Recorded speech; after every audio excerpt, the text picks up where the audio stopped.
الحمد لله وكفى وسلام على عباده الذين اصطفى أما بعد أعوذ بالله من الشيطان الرجيم بسم الله الرحمن الرحيم قل إن كنتم تحبون الله فاتبعوني يحببكم الله ويغفر لكم ذنوبكم والله غفور رحيم سبحان ربك رب العزة عما يصفون وسلام على المرسلين والحمد لله رب العالمين اللهم صل على سيدنا محمد وعلى آل سيدنا محمد وبارك وسلم اللهم صل على سيدنا محمد وعلى آل سيدنا محمد وبارك وسلم.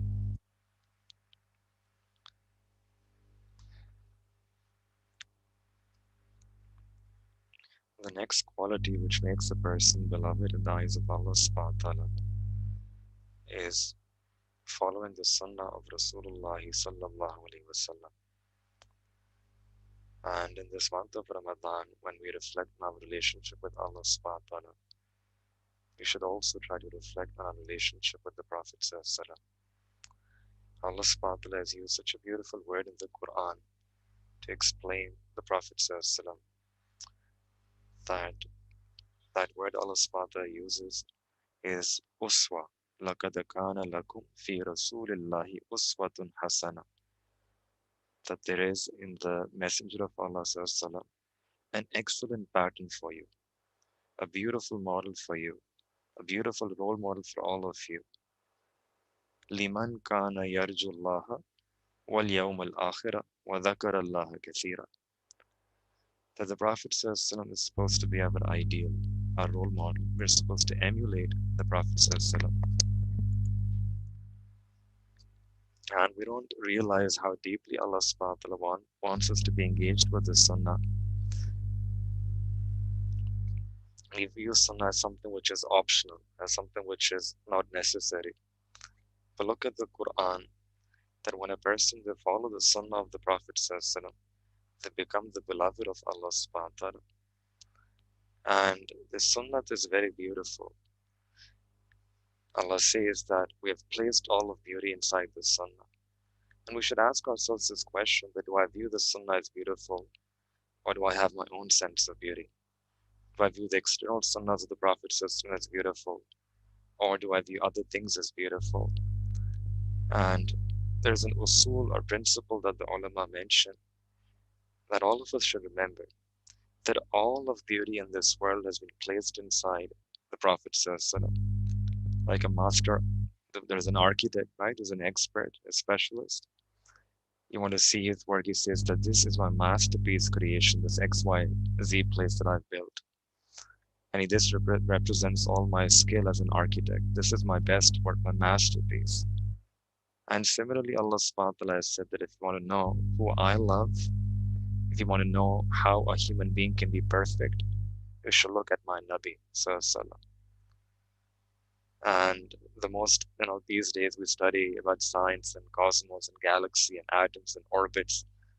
All of that is fine, but the most amazing aspect of Allah's creation, more amazing than anything else, is the Sunnah of Rasulullah. It's the masterpiece creation, the epitome of beauty, the epitome of mercy, the epitome of adab, akhlaq, good manner, and every good, beautiful trait that you can possibly imagine. That's what Allah is saying is there in the Sunnah of the Prophet.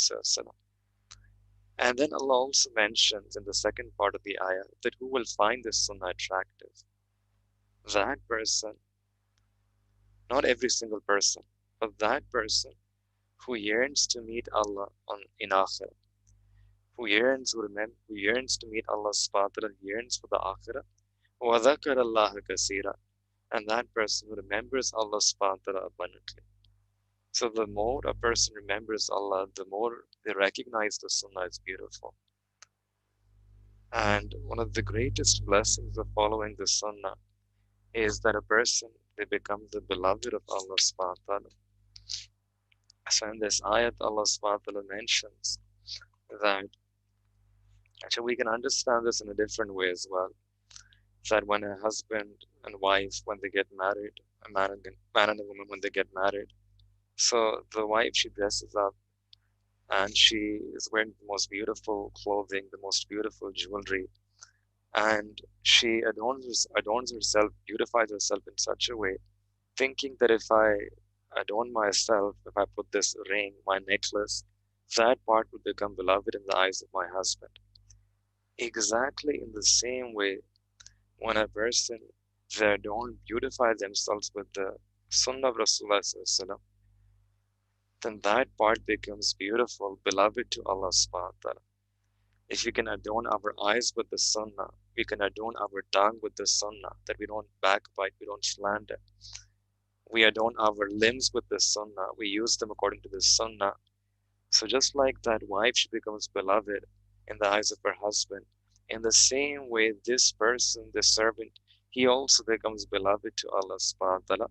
Allah subhanahu wa ta'ala looks at that person and Allah glances, Allah puts his gaze of mahabbah on such a person. And that's what Allah subhanahu wa ta'ala is saying in this ayah.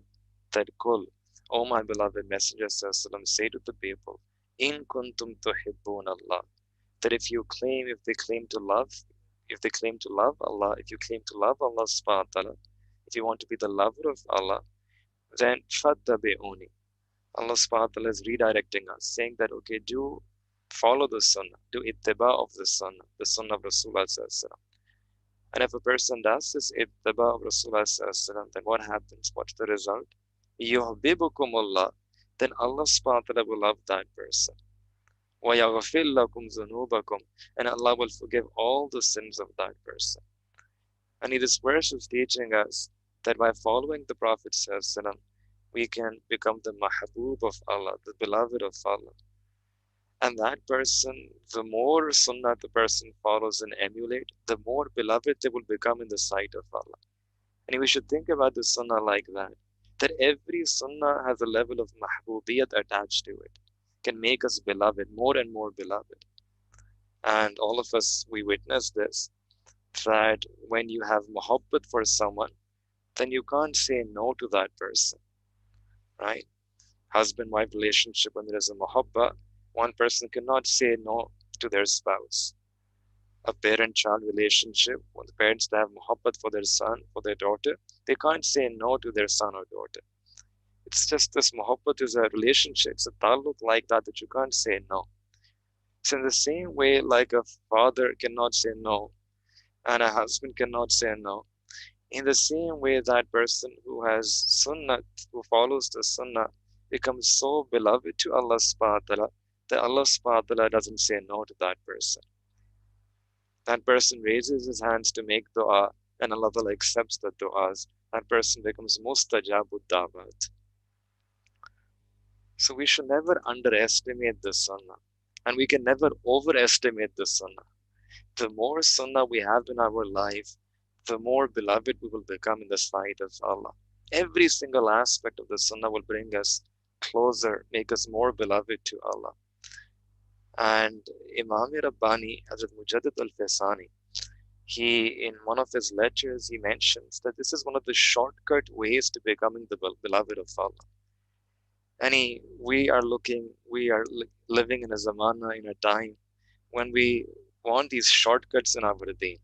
We don't have enough time, we don't have that energy and that effort, that strength to be able to do those long mujahidat and making that long struggle and striving, right, that the early Muslims used to do.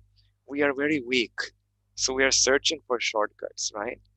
And Allah subhanahu wa ta'ala has made the deen easy for us. Just like if you look at the physical distances, you can travel from one place to the other, go from one country to the other in a few hours. Allah has made these physical distances easy. In the same way, this spiritual journey, this journey towards Allah, to becoming the beloved of Allah, this journey has also been shortened for us. It's been made easy for us. And one of the easiest way to become the beloved of Allah, right? The shortcut way is simply to follow the Prophet says, to do ittiba sunnah. And if from the tips of our head to the soles of our feet, we can adorn ourselves with the sunnah, it will attract that rahmat and that mercy and that muhabbat of Allah. So Shaykh Ahmad Sirindi Rahmatullah, he mentions and he writes about this, about his own self. He says that first, I went and tried to acquire the ilm of the Sharia, the Zahiri ulum, the outward science of the Sharia. And then I went to many ulama and got this training of Arabic, Quran, Hadith, fiqh, usul al-fiqh, etc. Several years I spent trying to get this knowledge of the deen. And then after that, I felt that I should also try to get the inner knowledge, this knowledge of the muhabbat of Allah. So I put myself in the company of the mashayikh of that time. And for a long time, I did a lot of mujahidat, a lot of practices of zikr in order to attain this marifat of Allah, in order to attain this friendship, this wilayat with Allah. And then he says that Alhamdulillah, I had reached that point, that place, that maqam, where Allah subhanahu wa ta'ala has given me so much marifat of Himself, so much knowledge of Himself, that an ordinary person won't be able to understand that. If I try to speak, other people may not be able to understand what I'm speaking. And then he says that after all of this training, that in my entire experience of acquiring the outward science of deen and the inner science of deen, that Allah subhanahu wa ta'ala has disclosed upon me that way which is the easiest way to get to Allah, the shortcut way to get to Allah, and the quickest way to get to Allah. And that way is simply following the Sunnah of Rasulullah. That's it. That's what Allah subhanahu wa ta'ala is saying, that if you follow the Sunnah, فَاتَّبِعُونِي يُحْبِبُكُمُ اللَّهُ, then because of this you will become the beloved of Allah subhanahu wa ta'ala. So this is so powerful. And we should truly, we should, a person should have a believer, they should have a craze for the Sunnah. We should have this, be fanatical about the Sunnah, right? This is who the Sahaba Ikram were. They were deeply attached and attracted by the Sunnah. So much so that there is one Sahabi who was in one of the Persian courts, and there they were eating food, and one morsel fell down on the ground. So the Sahabi picked it up and he cleaned it, wiped it, and then placed it in his mouth. And the person next to him said that, no, what are you doing? We're in this royal palace, and what you did, this is khilaf-e adab, khilaf-e etiquettes of this place, that you pick something from the ground and you eat it. Just let it be. And then Sahabi radiallahu ta'ala an, he replied, and he said a beautiful sentence in Arabic. He said that atraku sunnata habibi li haula'il humaqa, that should I leave the sunnah of my beloved for the sake of these immature fools, people who don't understand, they're ignorant. So should I leave my sunnah, the sunnah of my beloved, for these people? I will never leave them. Why should I leave that? Right? So the Sahaba Ikram, they loved the Prophet ﷺ. They were deeply desired the Prophet ﷺ. And that's what we want. Not just follow the Sunnah, but have this love for the Sunnah, this desire for the Sunnah. And in one hadith, the Prophet ﷺ said that whoever has muhabbat for my Sunnah, whoever has this love for my Sunnah, then that person has muhabbat for me. And whoever has muhabbat for me, that person will be with me in Jannat. So this is the Sunnah, and the Sunnah has many aspects, right? Sunnah has an outer aspect, has an inner aspect, and we should try to emulate whatever aspect is within our reach. Even the outer aspect, we see the Sahaba Ikram, that they were so particular about adorning themselves, even Zahiri, according to the way of the Sunnah. And this also, the Zahir and the Batin, it has an effect. It has an effect that the way we are, the way we dress up, the way we carry ourselves, that has an impact on the Batin as well.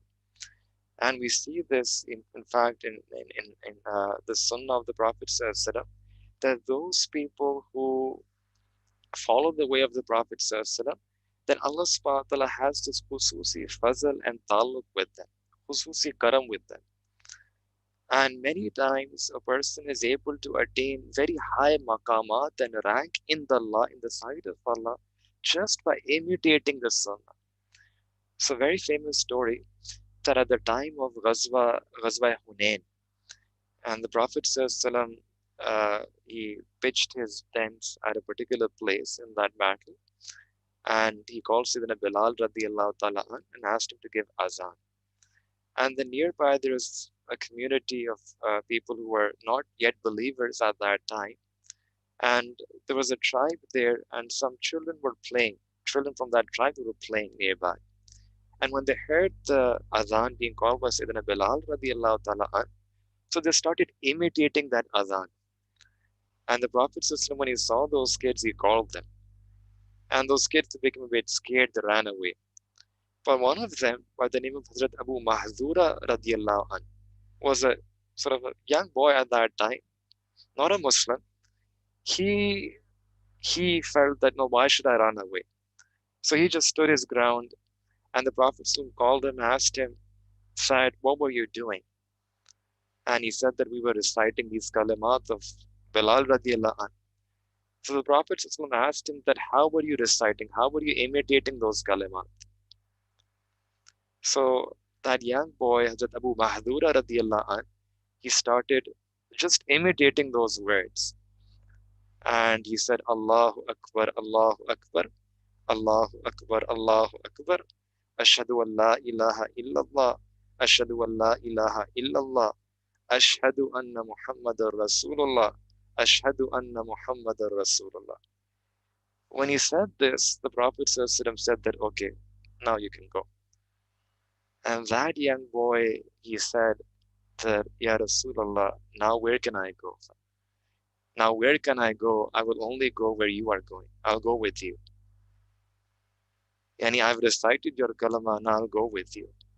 And if you reflect on this story, we find that there is only one amal of that young boy, that he is simply imitating those words, just nakal. He's just imitating the kalama, but then because of that imitation, that nakal, Allah subhanahu wa ta'ala gave him, blessed him with this dawlat, with this treasure of iman. Allah ta'ala placed iman inside his heart. And not only this, that he got this tawfiq of iman, in fact, later on when Makkah Mukarramah was Fateh Makkah, and the Prophet ﷺ came inside Makkah Mukarramah, at that time there was a need to find a muazzin who would be stationed in Masjidul Haram in Makkah Mukarramah. And the Prophet ﷺ's gaze fell upon this young man, Hazrat Abu Mahdura radiallahu ta'ala an. The Prophet ﷺ made him the muazzin of Masjidul Haram in Makkah Mukarramah, and this is that same Abu Mahdura, who was just simply imitating the azan of Sayyidina Bilal radiallahu ta'ala an. Now he's made the muazzin of Masjidul Haram, and for consecutive 60 years he would continue to give azan in Masjidul Haram in Makkah Mukarramah. This is what happens when a person imitates. This is the khas fazl and rahmat of Allah subhanahu wa ta'ala. Achha, I gave you this story. Let me give you another example of it, which is mentioned in the book. It's a story of unlawful love. The story goes as follows, that there was a very handsome man who fell in love with the princess. And the princess, she also fell in love. However, they couldn't meet because the king was very protective of his daughter. And she used to be in a palace. And the boy was just an ordinary person, and he couldn't come to the palace. Khair, one day, the princess, she sent him a message through a messenger. So look, in this day and age, we have this easy message services, but back you had to sort of find some messenger and bribe them and tell them just keep it a secret. So she sent a message that, look, I have an idea on how we can meet and we can commit this sin. And she said that, look, my father, the king, he likes pious people. He likes the friends of Allah, the awliya of Allah. And he visits them even from remote outskirts of the city. And sometimes he takes me to visit them as well. And if he's really impressed with them, then he can even let me visit them alone. So when the young man, he received this message, he started putting the outward clothing of a very pious person, right? Taking a tasbih, all of that. The inward creature is the same. He's just giving himself an outward makeover. And then he went to the outskirts of the city, built a small area for himself, and started engaging himself in ibadat of Allah. And as time passed by, people heard about him, and soon he became very famous as a very pious person. The word about him spread all over. When the word reached the king also went to visit him and asked him to make dua. Now the king was so impressed by this pious young man, he mentioned this in his royal family as well. Now the princess, she requested that, oh father, if he's so pious, give me permission. I also wish to go. And finally the king gave her permission. And the next day, the princess, she's going with a royal career and the whole tour. She went in that dwelling and then she went inside that place and she said to him that, oh my lover, I'm here. And that young man said that, who are you? She said, oh my lover, I'm here, your lover. And he said that, who are you? And she said that it's because of me you are looking like this and doing all of this. He said, oh woman, I've forgotten you. I've tasted the pleasure and joy of Sunnah. I've tasted the sweetness of remembrance and ibadah. I have no need for you. What happened here in this story, he just did a complete outward makeover. And that outward affected his inner self.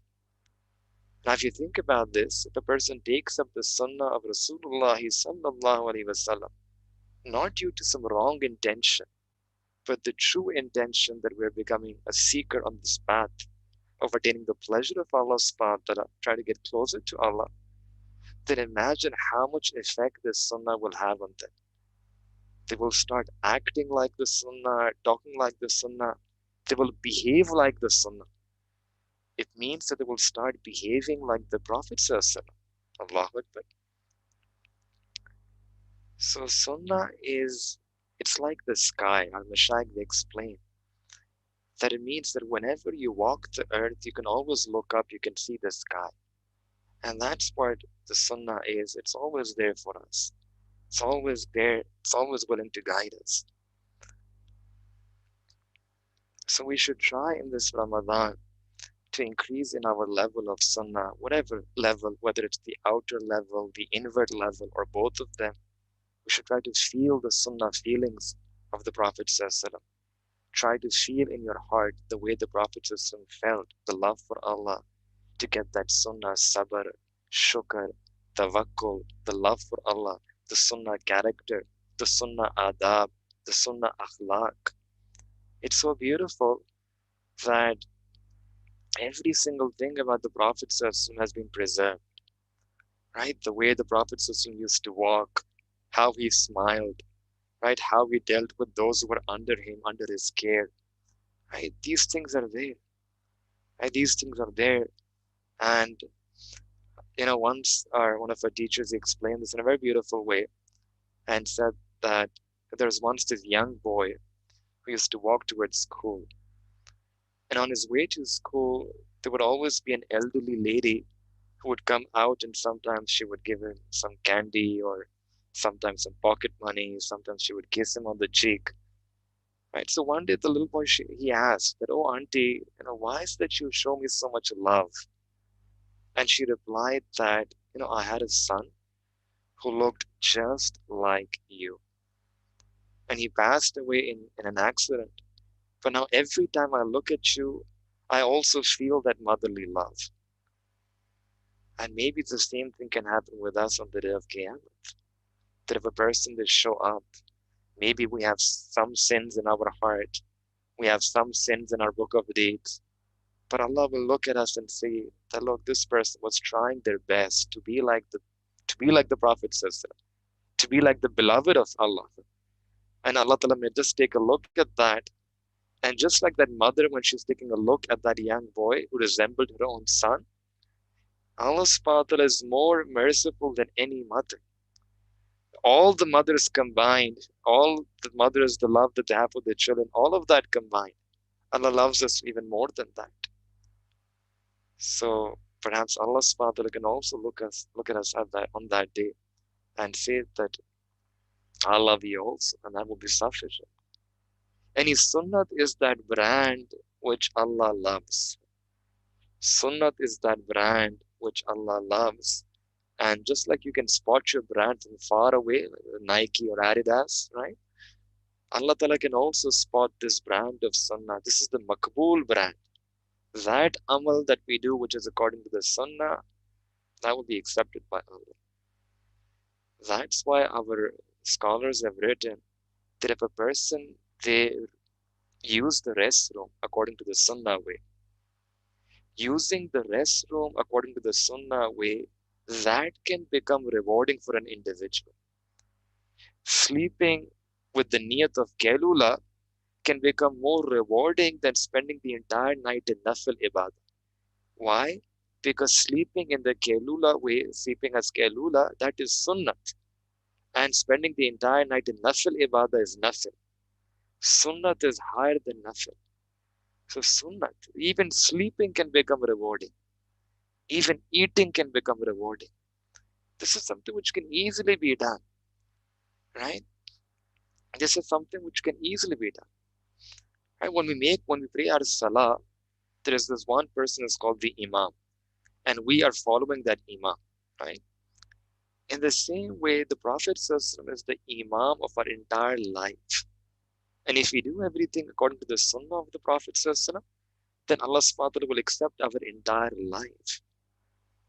And everything can be made a worship, right? If we just do everything, the mundane daily acts, if we learn those acts according to the Sunnah and we do those acts according to the Sunnah, all of that becomes worship. Eating according to the Sunnah, that's ibadah. Spending time with family according to the Sunnah, ibadah. Using the restroom, ibadah. Changing our clothes, ibadah. Greeting other people, ibadah. Hosting dawat, ibadah. Right? Everything. These are like sleeping, ibadah. Taking a bath, ibadat. If only we can learn to do these things according to the Sunnah.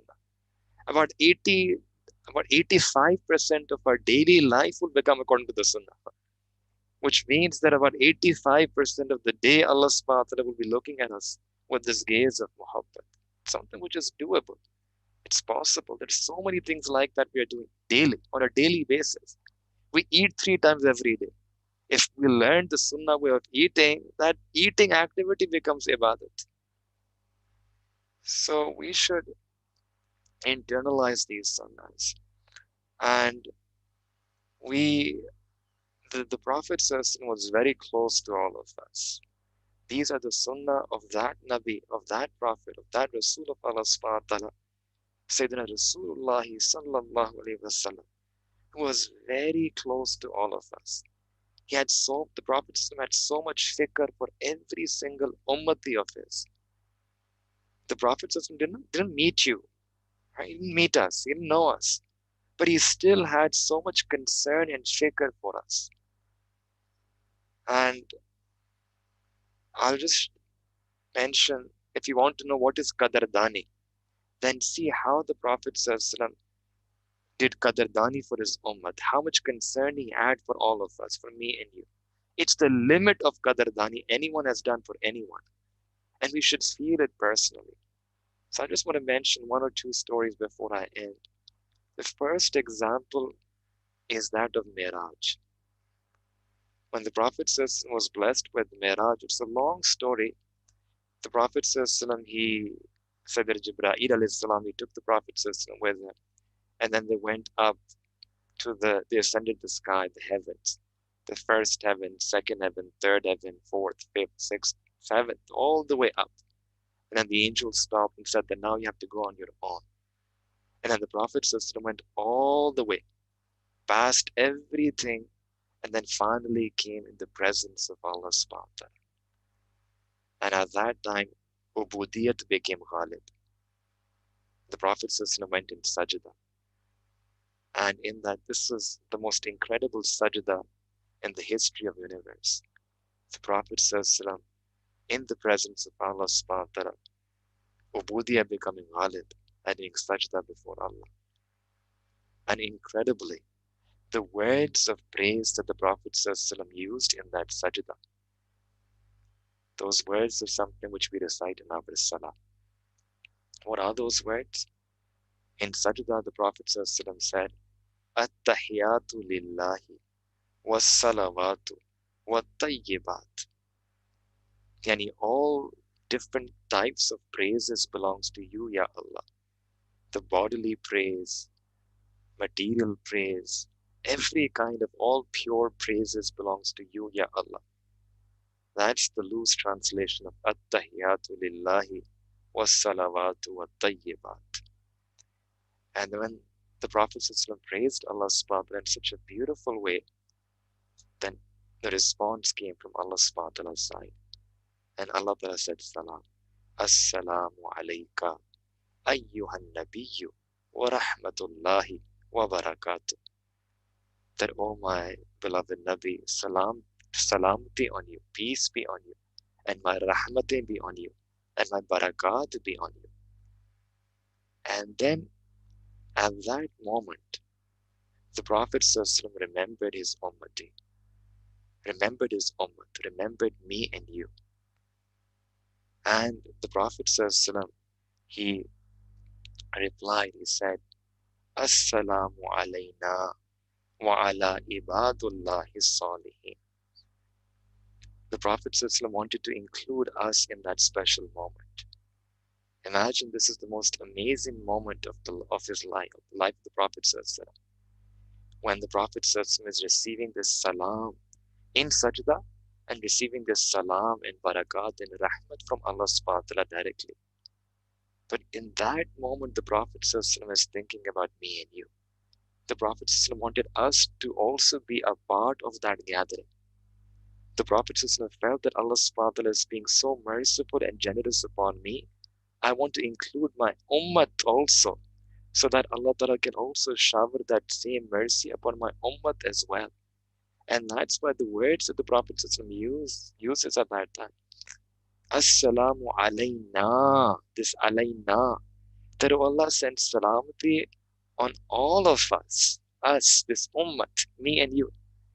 Wa ala ibadullah, and the servants of Allah. Not just me, Allah, your mercy is coming upon me, but I want to include my entire ummah in that moment. In other words, the Prophet ﷺ is remembering us. He remembered us in the most amazing moment of his life.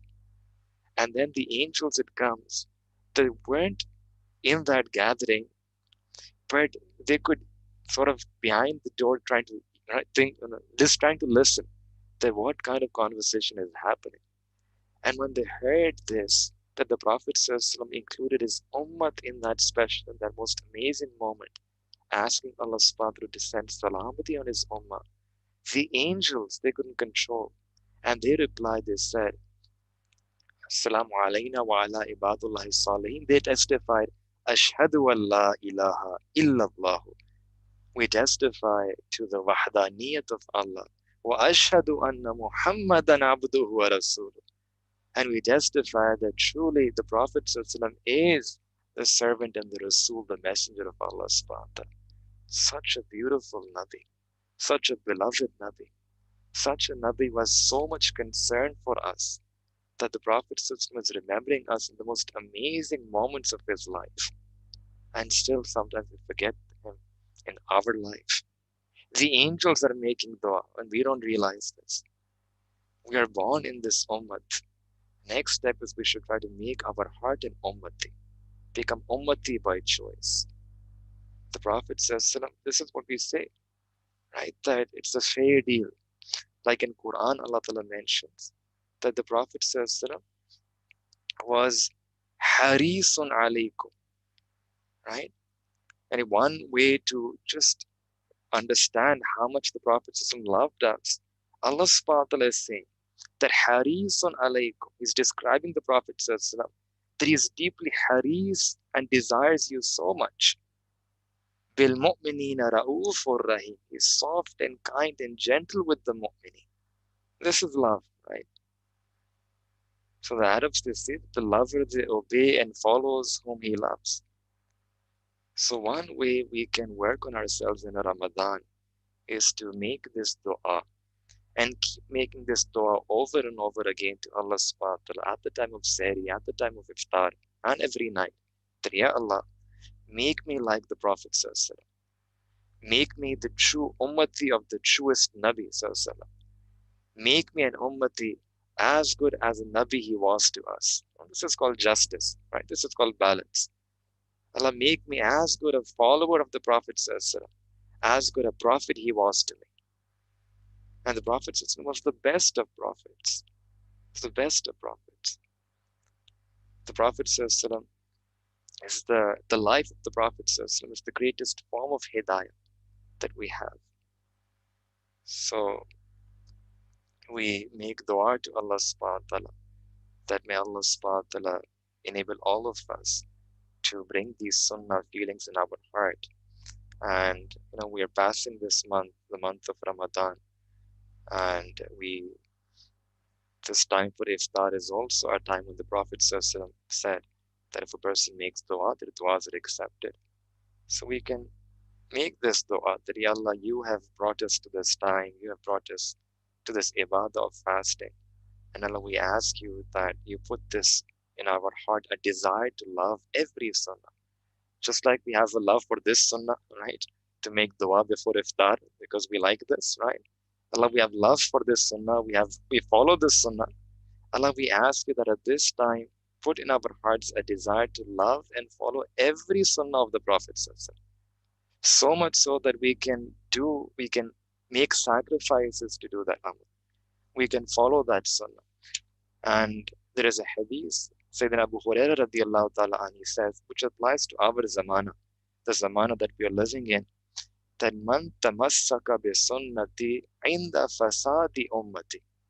That whoever, the Prophet said that whoever holds on to my sunnat at a time when there is fasad, fitna within my ummah, then falahu ajru me'ata shahidin, that person will get the reward of 100 martyrs, 100 shaheed. So we are living in that time. This incredible opportunity is available for us, that she can emulate the sunnah, and we can pick whatever sunnah is within our reach.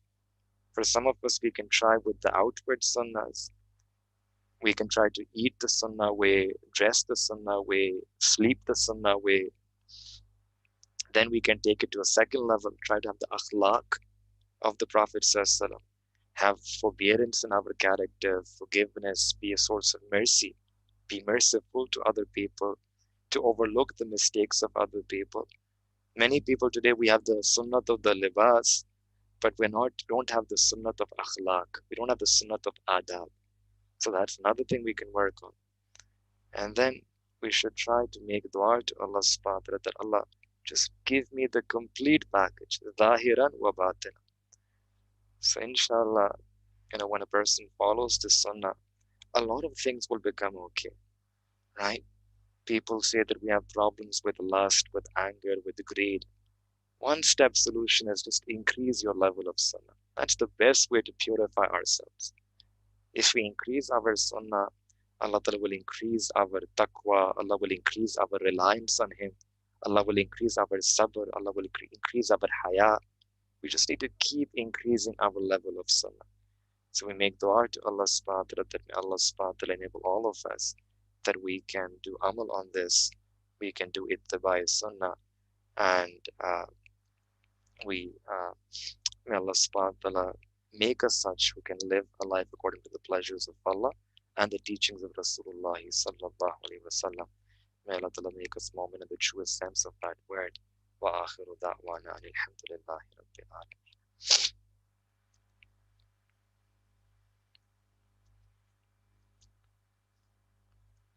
We'll end with a short dua. سبحان ربي العلي الوهاب اللهم صل على سيدنا محمد وعلى آل سيدنا محمد وبارك وسلم. ربنا ظلمنا أنفسنا وإن لم تغفر لنا وترحمنا لنكونن من الخاسرين. या अल्लाह या रब्बे करीम, हम आपके आजिज़ मिस्कीन से बंदे हैं. अल्लाह हमारे गुनाहों को माफ़ फरमा, अल्लाह हमारी ख़ताओं को दरगुज़र फरमा. या रब्बे करीम, या अल्लाह अपने इश्क़ की आतिश हमारे सीनों में पैदा फरमा. या अल्लाह हमारे अंग अंग से अपने ज़िक्र को जारी फरमा, हमारे रूए रूए से ज़िक्र को जारी फरमा. या रब्बे करीम, या अल्लाह आपने कुरान में फरमाया उदऊनी अस्तजिब लकुम, कि मुझसे दुआ मांगो मैं तुम्हारी दुआ कबूल करूँगा. या रब्बे करीम, ये कबूलियत दुआ का वक्त है. या रब्बे करीम, या अल्लाह हमारी तमाम نیک تمناؤں کو پورا فرما دیجیے یا رب کریم یا اللہ، ہمیں اپنی محبت عطا فرما دیجیے اللہ، اپنی معرفت نصیب فرما یا رب کریم، سنت کی محبت عطا فرما یا رب کریم یا اللہ، اپنی رحمت کی نظر ہم پہ نازل فرما اللہ، ہم پر احسان فرما دیجیے اللہ، ہماری مدد فرما دیجیے یا رب کریم، سر کے باروں سے لے کے پیر کے ناخنوں تک اللہ ہمیں سنت پہ عمل کرنے والا بنا دیجیے یا رب کریم یا اللہ، اللہ اپنی رحمتوں کے ساتھ ہماری ان دعاؤں کو قبول فرما یا رب کریم یا اللہ، جو گناہ ہوئے اللہ اپنی رحمتوں سے ان کو معاف فرما اللہ، ہمارے دلوں کے اندر سکون اور اطمینان نصیب فرما یا رب کریم یا اللہ، اللہ ہم آپ سے آپ کو مانگتے ہیں اللہ، آپ سے آپ کو چاہتے ہیں یا رب کریم یا اللہ، اپنی محبت کی آگ ہمارے سینوں میں لگا دیجیے یا رب کریم یا اللہ، ہماری اللہ جو مانگا ہے وہ بھی عطا فرما اللہ، اس سے پہلے کہ ہماری ظاہری آنکھیں بند ہو جائیں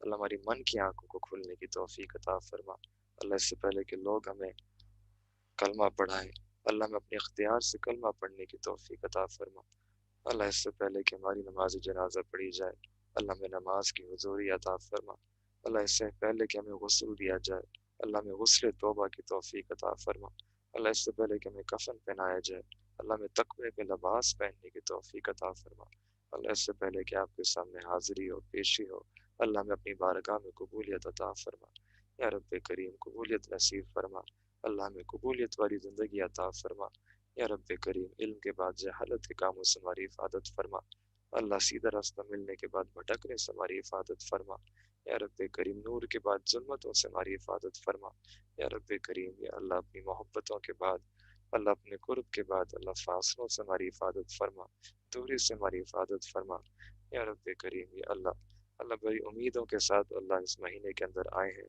یا رب کریم یا اللہ، آپ سے امید لگی ہوئی ہے یا رب کریم یا اللہ، اللہ میں امیدوں سے بڑھ کر عطا فرما دیجیے اللہ، میں اپنا بنا دیجیے اللہ، میں اپنا بنا دیجیے یا رب کریم یا اللہ، میں اپنا بن کر جینے والا بنا دیجیے، ہمیں اپنا سچا بنا دیجیے، ہمیں اخلاص عطا فرما دیجیے، ریا سے بچا لیجیے یا رب کریم، جس طرح آپ ہمیں دیکھنا چاہتے ہیں اللہ، میں ویسا بنا دیجیے اللہ، قرآنی ایمانی نبوی زندگی عطا فرما دیجیے اللہ، اسلامی احسانی زندگی عطا فرما دیجیے یا رب کریم یا اللہ، آنے والے وقت کو گزرے وقت سے بہتر فرما، آنے والی زندگی کو گزری ہوئی زندگی کا کفارہ بنا یا رب کریم، جو مانگا ہے اللہ اس سے بہتر عطا فرما اللہ، جو مانگنا چاہیے تو نہیں مانگ سکے اللہ، اپنی رحمتوں سے وہ بھی عطا فرما اللہ، جتنی خیریں اللہ آپ کے پیارے محبوب نبی علیہ الصلوۃ والسلام نے آپ سے مانگی اللہ، ان تمام خیروں کا اللہ میں بھی عطا فرما، اور جتنے شرور سے نبی علیہ الصلوۃ والسلام نے آپ سے پناہ مانگی اللہ، ہمیں تمام ان شرور سے اللہ ہماری بھی حفاظت فرما